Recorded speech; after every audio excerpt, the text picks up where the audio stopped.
ചെറിയൊരു കുസൃതി ചോദ്യം ചോദിക്കാം. ആൻസർ പറഞ്ഞാൽ ഒരു സമ്മാനം. ധാരാളം ആളുകൾ കൂടുന്ന ഇംഗ്ലീഷ് അക്ഷരം.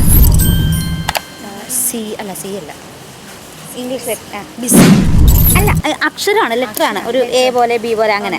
ആ തിരക്കൊക്കെ ഉള്ളിടത്തൊക്കെ അങ്ങനെ ഇങ്ങനെ നിൽക്കൂ എന്നൊക്കെ പറയാറുണ്ട്. ടൈം ഇടറുണ്ടോ? ഇല്ല, ടൈമില്ല, പറഞ്ഞോ. തിരക്കുള്ള സ്ഥലത്തൊക്കെ നിങ്ങൾ ഇങ്ങനെ നിൽക്കൂ, നിങ്ങളിങ്ങനെ എ അല്ല, ആ അക്ഷരമാണ് പറയുന്നത്. ആ അക്ഷരമാണ്, ആ ഒരു ആൽഫബറ്റ് ആണ്. ആ അതെ.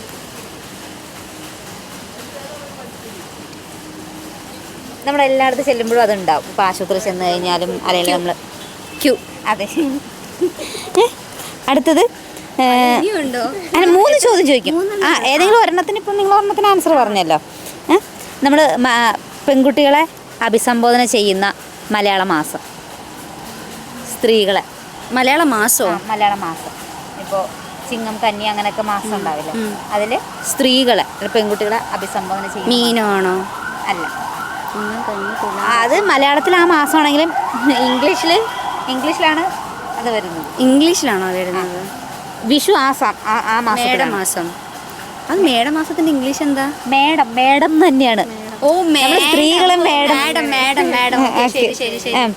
10-ന് മുമ്പ് എന്ത് വരുമ്പോഴാണ് നമ്മൾ സൂക്ഷിക്കേണ്ടത്? 1 വരുമ്പം അല്ലേ? കുസൃതി ചോദ്യം. 10-ന് മുമ്പ് എന്ത് വരുമ്പോഴാണ് നമ്മൾ സൂക്ഷിക്കേണ്ടത്? അതൊരു ലെറ്ററാണ്, മലയാള അക്ഷരമാണ്. അതും ഒരു മലയാള അക്ഷരമാണോ? ഇറാണ്. ഇപ്പൊ 10 എഴുതുകയാണെങ്കിൽ നമ്മൾ അതിന്റെ മുമ്പിൽ ഏതക്ഷരം ചേർക്കുമ്പോഴായിരിക്കും? ഒരക്ഷരം അതിന്റെ മുന്നിൽ ചേരുമ്പോഴാണ് അത് ആപത്ത്. 3-ന്റെ ആൻസർ പറഞ്ഞാലേ ഞങ്ങളുടെ വക ചെറിയൊരു സമ്മാനം വാങ്ങിക്കോളൂ. 2 ഓക്കെ, താങ്ക് യു. ഞങ്ങളുടെ ചാനലിന്റെ പേര് ഫണ്ണറ്റ് കൊച്ചി.